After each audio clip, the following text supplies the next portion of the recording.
por aceitar esta entrevista com o Breve.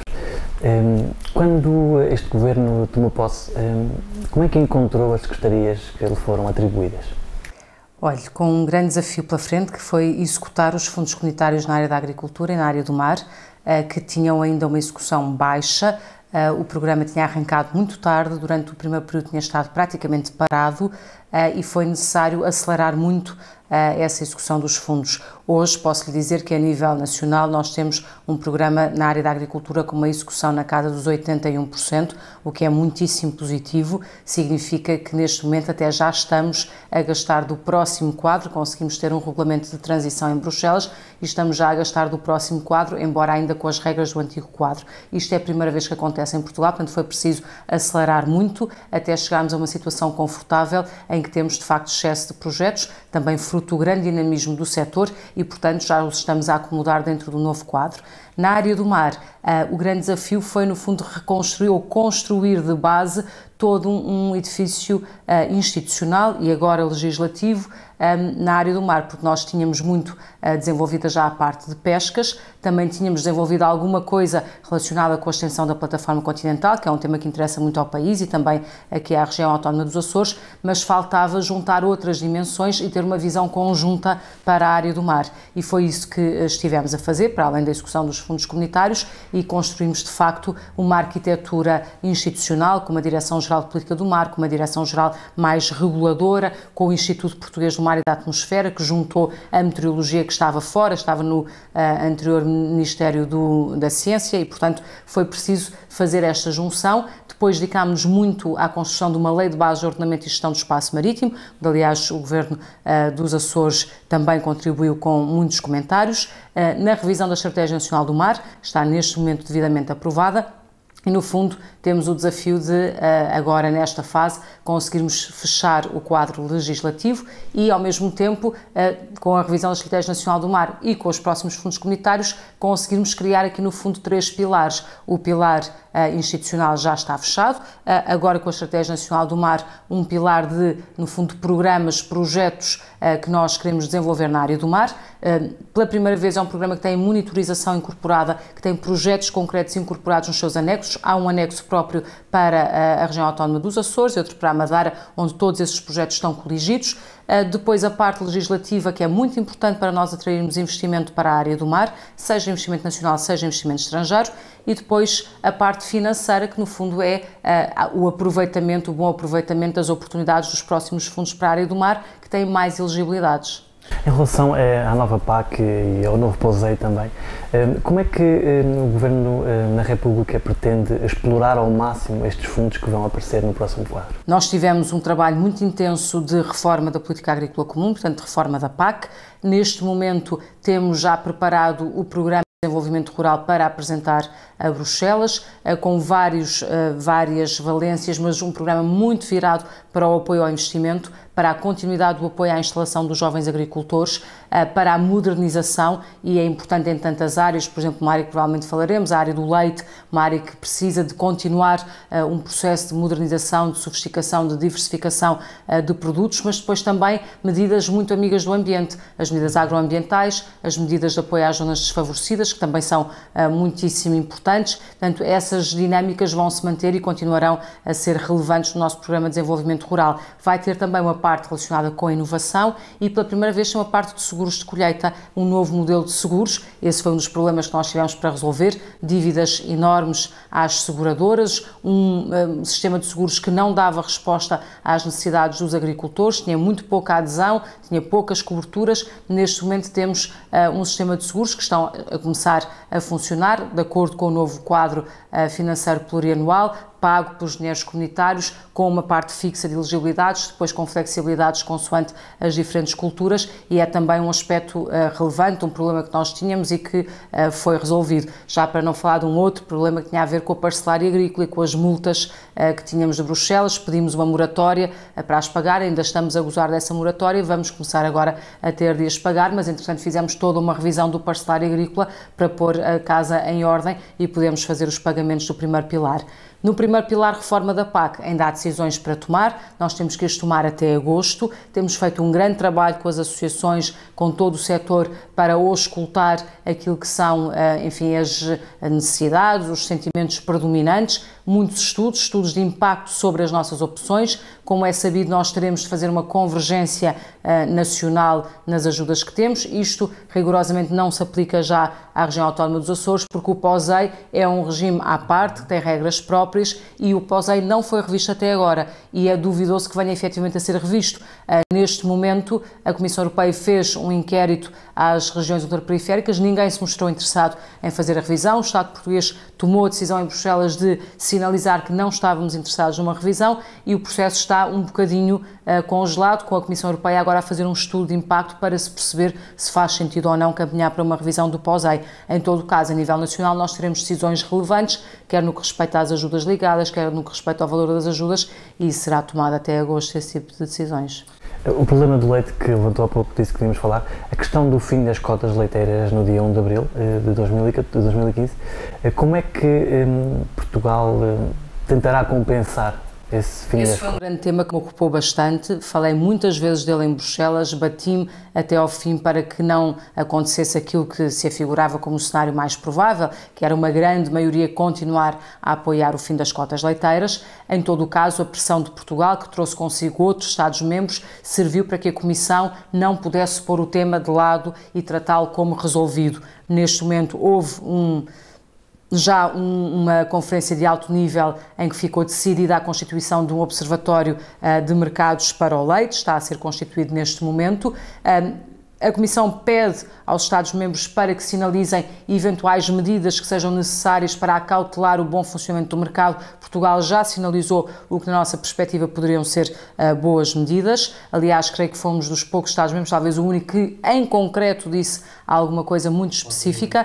Uma medida que tinha a ver com a armazenagem por parte da indústria responsável nos mercados onde houvesse excesso de produção, que viesse a afetar o mercado interno. Temos sinalizado constantemente para a necessidade de olhar para as especificidades de Portugal, nomeadamente pensando na região autónoma dos Açores, mas também na região dentro do Douro e Minho. Porquê? Porque não se pode dizer que está bem toda a União Europeia se não se olhar também para as diferentes regiões e para as especificidades das regiões. Portanto, nós não podemos olhar só para aquilo que é a maioria, temos de olhar também para estas situações muito específicas. Em todo o caso, nós, aquilo que entendemos, e também foi hoje objeto de conversa já na reunião que tive esta manhã, é que de facto este setor precisa de continuar a investir na inovação, já têm feito muito, precisam de continuar nesse caminho, no caminho da diversificação de produtos. Portugal é autossuficiente em leite líquido, não é autossuficiente em laticínios de forma nenhuma, queijos, iogurtes, nós não somos autossuficientes, portanto, quer por razões de mercado interno, quer de mercado internacional, nós temos todas as vantagens em diversificar. E um terceiro caminho que é importante explorar é o caminho da internacionalização. Todos os países europeus que produzem leite, e todos produzem, estão a olhar para a internacionalização, querem aumentar produções, quiseram acabar com as cotas leiteiras para poder produzir mais para o mercado internacional. E porquê? Porque cada vez mais há necessidade de leite no mercado internacional. Quem diz leite diz laticínios, a população mundial está a crescer, há mais gente a chegar à classe média, há mais gente que pode consumir estes produtos e, portanto, há todo o interesse da Europa em poder produzir mais e produzir para esse mercado. E esse é um caminho que nós também temos que começar a trilhar de forma mais consistente. No Governo empenhamos a abrir portas, a abrir mercados, com um trabalho muito relevante e empenhado do ponto de vista técnico, fitossanitário, também diplomático e político. E, para falar do leite, ainda há bem pouco tempo abrimos o mercado da China aos laticínios portugueses e, portanto, agora temos que, de facto, trabalhar para aproveitar essas oportunidades. Não é esperar que, efetivamente, as cotas terminem, até porque nós já estamos na chamada aterragem suave, portanto, as cotas já têm vindo a aumentar, mas é fazer um bocadinho aquilo que os outros países estão a fazer, que é produzir, manter, se possível até aumentar, numa perspectiva não apenas de olhar para o nosso mercado, mas de olhar para o mercado global. Se nós formos capazes de fazer produtos diferenciados com muita qualidade, e nós temos no nosso país e temos aqui nos Açores produtos de extraordinária qualidade, então com trabalho e com empenho conseguiremos encontrar mercados que deem o valor a esse produto e que acabe por ser compensador para todos. A doutora falou na necessidade de investimento na inovação. Sentiu muitos constrangimentos devido à situação do país nos seus ministérios? O que sinto é que nós temos que trabalhar todos no mesmo sentido e perceber que valências é que temos dentro do Estado, que valências é que temos nas universidades e quais são as necessidades dos produtores, seja produção primária, seja depois transformação, nos vários níveis de transformação. Nós estamos neste momento a iniciar um trabalho de fazer a junção destes atores por produtos para termos uma investigação muito mais virada para respostas concretas dos diferentes setores. Começámos com o tomate, com a criação de um centro de competências para o tomate, porque a indústria era muito ativa a pedir que se fizesse esta junção e tinha necessidades muito concretas que ficaram no protocolo. Já lancei o desafio ao setor do leite no continente, de lançar nos Açores, perceber se precisamos, se faz sentido um centro de competências na área do leite. Nós temos disponibilidade para alocar os recursos do Estado, os nossos investigadores, os nossos laboratórios, juntar às universidades, e não é fazer investigação assim no ar ou em abstrato ou sem ter muito em concreto os objetivos. O que nós pretendemos e achamos que faz sentido avançar se conseguimos fazer essa reflexão prévia, quer dizer o que é que nós precisamos de melhorar na nossa produção primária, por exemplo, ou na nossa produção industrial. São produtos novos, por exemplo, ter melhores produtividades. O que é que se está a falar em concreto?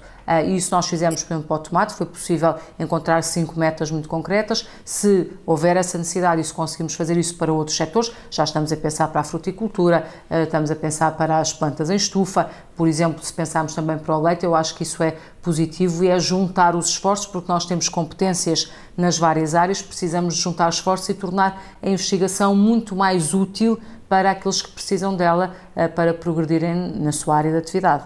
Falando um bocadinho do mar agora, esta decisão do Tribunal Constitucional relativamente ao decreto que tinha sido aprovado relativamente à partilha da gestão do mar na região dos Açores, neste caso, qual é o entendimento da República em relação a esta matéria? O entendimento que nós temos, que aliás veio confirmado pelo Tribunal Constitucional, é aquele que está plasmado na Lei de Bases de Ordenamento e Gestão do Espaço Marítimo. Sabemos que o mar é apenas é nacional, contudo, faz todo o sentido em determinadas áreas haver uma gestão partilhada, e isso mesmo está previsto na Lei de Bases, ao nível do planeamento, ao nível da gestão dos recursos, e continuaremos com certeza a trabalhar dentro desse quadro, que é o que faz todo o sentido. Portanto, não estamos aqui a discutir questões de, se quiser, propriedade ou soberania. Sabemos que o mar português é um único mar português e, à luz da Constituição, é um mar nacional. Em todo o caso, a gestão pode e deve ser partilhada em muitas circunstâncias, e é isso que nós planeamos fazer. Como é que se pretende aproveitar ao máximo esse grande foco de produtividade que é o mar? Como é que a República pretende investir para poder aproveitar ao máximo este mar nacional? Precisamos de juntar o que é um ordenamento do espaço marítimo ativamente feito pela própria administração e pelas administrações, no sentido de tornar licenciamentos na área do mar muito simples, ter aqui uma lógica e uma filosofia de projetos-chave na mão, depois procurarmos investidores, seja nacionais, seja estrangeiros, para virem desenvolver atividades no nosso mar. As atividades têm a ver com a transformação do pescado, têm a ver com a aquacultura, que é uma área que nós precisamos desenvolver muito no nosso país, nomeadamente a aquacultura offshore, mas também têm a ver, por exemplo, com a biotecnologia, conseguirmos encontrar aqui boas empresas que venham desenvolver essa área. Teremos este ano em Portugal uma grande feira de biotecnologia marinha, em que estarão mais de 300 empresas de todo o mundo que trabalham nestes domínios, portanto, atraí-los para o nosso país, para as oportunidades, criando condições para que seja fácil investir no nosso país. Portanto, por um lado isso, por outro lado, alinhando bem os apoios comunitários, e não só nós temos um novo fundo, que é o FEAMP, que é o Fundo Europeu para os Assuntos do Mar e das Pescas, que tem mais elegibilidades, como propusemos um acordo de parceria em Bruxelas, que tivéssemos uma intervenção territorial integrada mar, de âmbito nacional. Para quê? Para podermos conjugar no apoio a projetos concretos os diferentes fundos comunitários.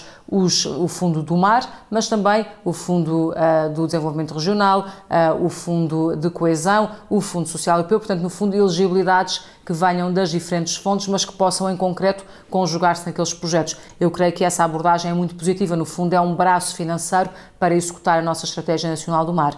Depois, a parte da investigação continua a ser muito importante. Podemos também aqui reunir mais a nossa massa crítica que existe nas nossas universidades. Em muitas universidades nós temos gente a saber de vários domínios específicos do mar, portanto, torná-los mais próximos, mais interligados, e eles próprios já se estão a organizar para também se candidatarem a fundos relacionados com a investigação, não só estes a nível nacional, mas aqueles que a própria Comissão Europeia dispõe diretamente através das chamadas calls, portanto, de concursos abertos a todos os Estados-membros para que esses recursos possam ser alocados. Portanto, também é muito importante organizarmos a nossa capacidade científica e também administrativa ao nível das universidades para captar esses recursos financeiros. Em relação aos produtos do mar e às mais-valias que se tiram dele, Santa Catarina, com a cerveira jorgense, tem sido muito cheia de sucessos relativamente a isso.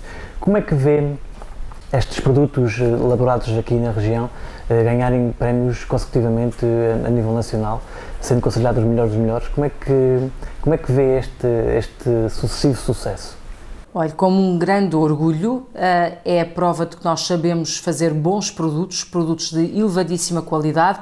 Hoje em dia as conservas estão a ser muito valorizadas, quer nacionalmente, quer internacionalmente. É notável o trabalho que tem sido feito ao nível das exportações. Posso lhe dizer que nos últimos 4 anos praticamente duplicaram ao nível das exportações aquilo que foi o trabalho feito pelas conserveiras, o que é extraordinariamente positivo, e isso deve-se à qualidade, deve-se aos métodos diferenciados. Lá está, aqui em Santa Catarina, com o método artesanal, muito cuidado, com tudo feito com a receita tradicional da mão do homem, neste caso das senhoras que lá trabalham e que garantem este produto único que de facto tem sido muitíssimo valorizado. E nós temos tudo a ganhar em continuar a produzir e em espalhar os nossos produtos por esse mundo fora, que hoje são muito reconhecidos. Aliás, basta ver, por exemplo, em Lisboa, há bem pouco tempo, inaugurou-se uma loja da Associação das Indústrias Conserveiras, onde é possível mostrar a enorme diversidade que hoje Portugal apresenta num setor que era tradicional, que depois foi um bocadinho abandonado, mas a verdade é que nós hoje, se compararmos até com o período do 25 de Abril, agora que estamos nesta fase de comparações, posso dizer que naquela altura havia 44 unidades de transformação, neste momento há cerca de 20, mas modernas, que produzem mais do que aquilo que se produzia naquela altura. E posso lhe dizer que temos neste momento projetos no Promar para apoiar a modernização, a ampliação, a sofisticação de cerca de 10 unidades. Num casos, num ou outro é uma unidade nova, na generalidade dos casos é, no fundo, transformar aquilo que já existia e que não estava a ser totalmente potenciado.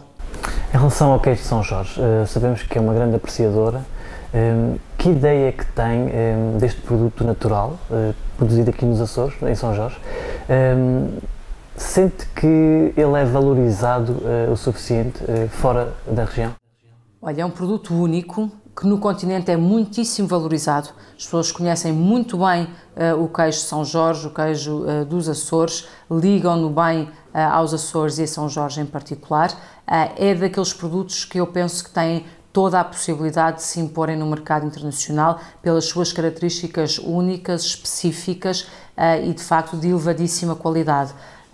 O facto de ser produzido com leite cru torna-o diferente de todos os outros queijos que nós normalmente conhecemos e de facto é possível em escala cada vez mais promover produtos diferentes, únicos, como sejam o queijo de São Jorge. Eu acho que o queijo de São Jorge tem todas as condições para se impor no mercado também internacional e aproveitar oportunidades de novos mercados de internacionalização numa lógica gourmet, porque é um produto com valor.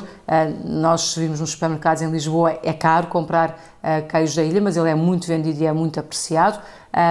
E no mercado internacional nós também o podemos posicionar para uma gama alta de quem de facto aprecia este tipo de queijo e tem poder de compra para lá chegar.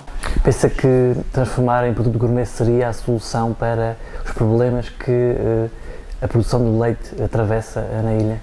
encontrar canais de mercado que valorizem este produto como produto único de fabrico, com um método muito próprio, de acordo com, no fundo, uma receita tradicional e que, por isso, tem características muito específicas, é sem dúvida uma forma de podermos ter mais valor associado ao queijo de São Jorge. Depois é importante que esse valor seja bem distribuído e que chegue à produção, para que a produção possa ela própria continuar a ter o estímulo, o empenho e o ânimo necessário para aumentar as suas produções e mantê-las bem. Falando um bocadinho agora do Governo da República, como é que tem sido para si gerir este tão alargado ministério que tomou conta quando tomou posse? É um desafio diário, foi um desafio muito grande na altura em que o Ministério tinha uma configuração ainda maior do que aquela que tem neste momento. Eu creio que foi possível fazê-lo com o trabalho muito dedicado de uma boa equipa de secretários de Estado, das pessoas que trabalham comigo no meu gabinete, na administração pública.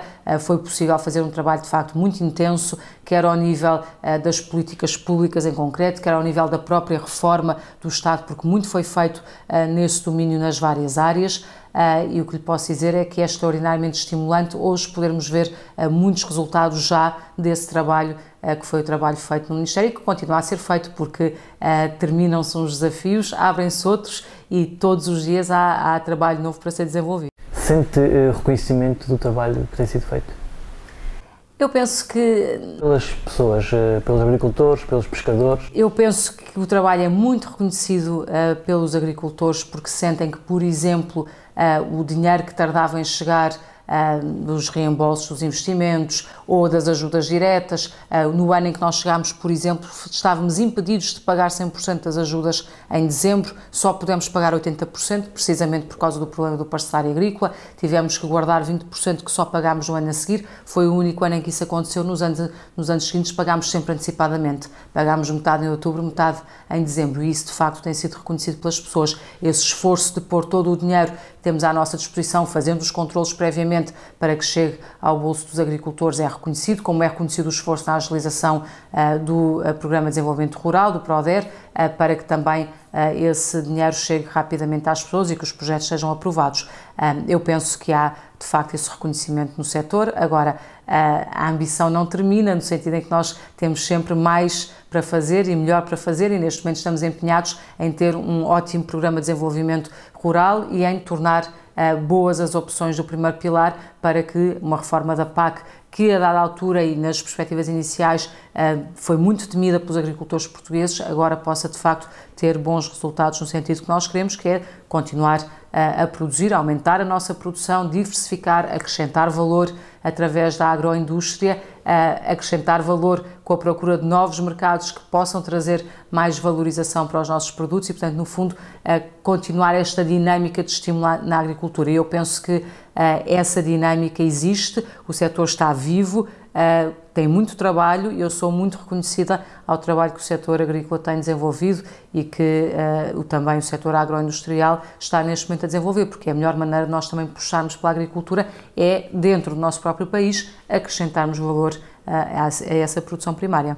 Em relação ao trabalho que foi feito, agora que nos aproximamos das eleições europeias, como é que podia avaliar o trabalho que foi feito pelos eurodeputados diretamente das suas áreas, agricultura e do mar, no apresentar propostas e nas negociações que foram decorrendo no Parlamento Europeu? Eu penso que foi um trabalho muito positivo. Os eurodeputados que estiveram mais ligados a estas áreas desenvolveram um trabalho muito intenso. Nós estivemos em ligação direta com vários deles, nomeadamente aqueles que estiveram mais diretamente ligados à reforma da política agrícola comum, como o deputado Capolas Santos, também o deputado Patrão Neves, nas áreas mais específicas relacionadas com o mar. O deputado Nuno Melo também esteve sempre muito atento às matérias ligadas à agricultura e ligadas ao mar, e esse foi um trabalho que nós fizemos porque em muitas matérias o que nos interessa é efetivamente desenvolver com os eurodeputados uma defesa das posições nacionais e que haja uma articulação entre aquilo que o Governo defende ao nível do Conselho de Ministros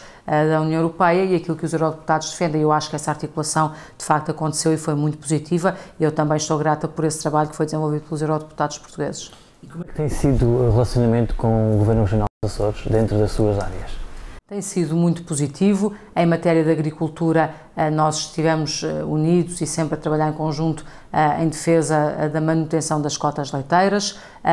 No que diz respeito há o pacote específico para os Açores, como é sabido, há regras próprias, quer de primeiro pilar, quer de segundo pilar, que são as regras do POSEI, e portanto nesse aspecto há uma autonomia maior, mas com certeza que também estivemos sempre bastante alinhados. Em matéria de mar, temos sempre a preocupação de auscultar todas as posições dos Açores, seja no que respeita às cotas, e nessa matéria, assim não falámos, acabei por falar só da agricultura, mas na parte da pesca conseguimos durante 3 anos consecutivos aumentar as cotas pesqueiras, que beneficiam os nossos pescadores e também aqui os pescadores dos Açores. Com certeza que temos sempre mais ambição, mas também todos nós somos comprometidos com o princípio da sustentabilidade das pescas e, portanto, o nosso desafio é arranjar sempre mais informação para podermos aumentar a nossa cota de pesca. Mas foi inédito quando chegámos ao segundo ano e aumentámos. Eu disse, é pela primeira vez que acontece em 2 anos consecutivos aumentarmos a cota de pesca nas nossas reuniões de dezembro. Depois aconteceu pelo 3º ano consecutivo o aumento, tudo somado já vamos em mais de 15% de aumento de cota quando comparamos com o período anterior em que houve uma progressiva diminuição das cotas de pesca. Neste momento o desafio também é aplicar a reforma da política comum de pescas, que também foi alterada no sentido relevante, com mais elegibilidades, menos focada na pesca, mais focada na transformação, mais focada na valorização, na diversificação das atividades, e aqui nos Açores com certeza que também essa diversificação, seja para o turismo nas suas diferentes valências, seja nos apoios, por exemplo, de hoje para amanhã, à área da aquacultura, são certamente oportunidades também para os pescadores. Sente que a agricultura e o mar poderão ser saídas do futuro para valorizar o país?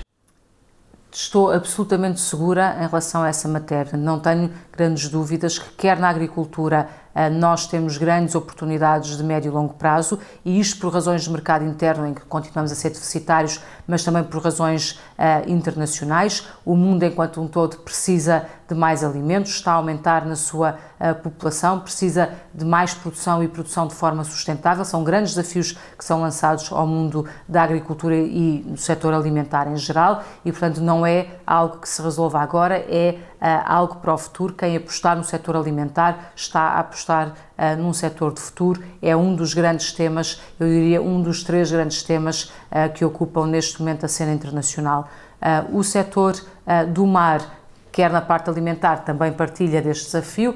No que não é alimentar, é também uma grande oportunidade para o nosso país. Nós internacionalmente somos reconhecidos por poucas coisas, mas somos reconhecidos pelo nosso mar, por aquilo que fomos, por sermos uma nação não só costeira, mas também oceânica. Isso deve-se aos Açores e à Madeira.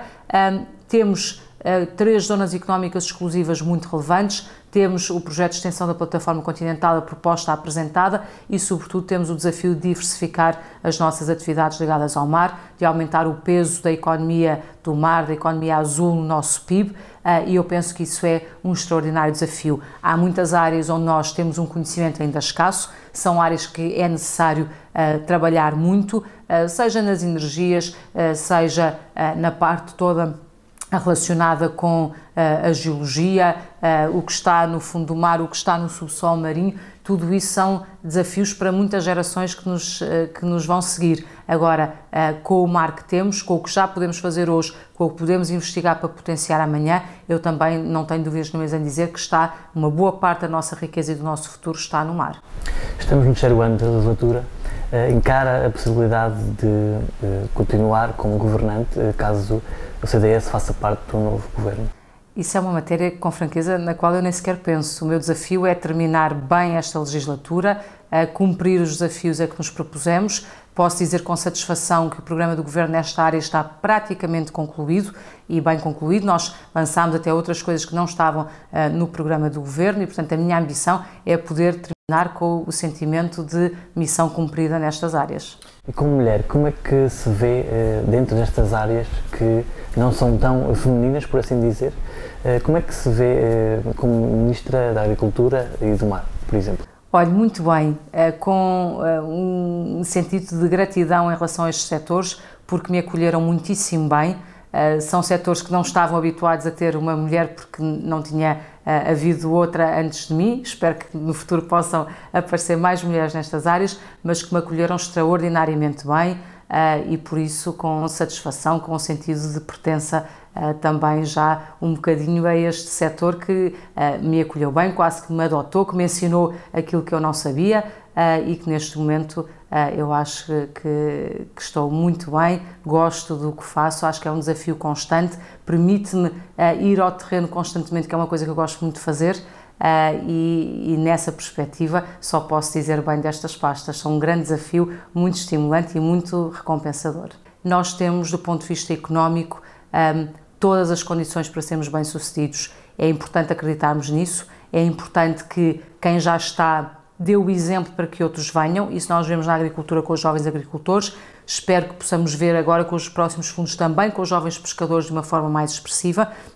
E quem diz jovens pescadores, diz jovens que se dediquem a uma multiplicidade de atividades ligadas ao mar. Nós temos tudo para sermos bem-sucedidos enquanto país e por isso passámos uma fase difícil, está a ser ultrapassada, ainda demorará a ser sentida no bolso dos portugueses, nas nossas casas ainda demorará um bocadinho, mas será tão rápido quanto mais nós todos nos conseguirmos empenhar na reconstrução da nossa economia. E é extraordinário ver o trabalho que tem sido desenvolvido pelas empresas, seja da área da agricultura, seja da área da indústria conserveira, por exemplo, o trabalho que tem sido feito com grande dinamismo, com grande resiliência, com grande ambição, determinação de procurar novos mercados, de desenvolver produtos, de sermos mais sofisticados. Hoje temos setores muito sofisticados que podem ser exemplo para que outras pessoas também sigam esse caminho de aceitarem inovar, aceitarem criar o seu posto de trabalho, aceitarem fazer a sua empresa, aceitarem novos desafios. Isso é muito importante e eu acredito que nós temos tudo para ser bem-sucedidos, até porque temos já belíssimos exemplos que mostram exatamente isso. Sra. Ministra, muito obrigado por esta oportunidade de falar de áreas tão importantes para a região e desejar a continuação de um bom trabalho nestes ministérios. Muito obrigada.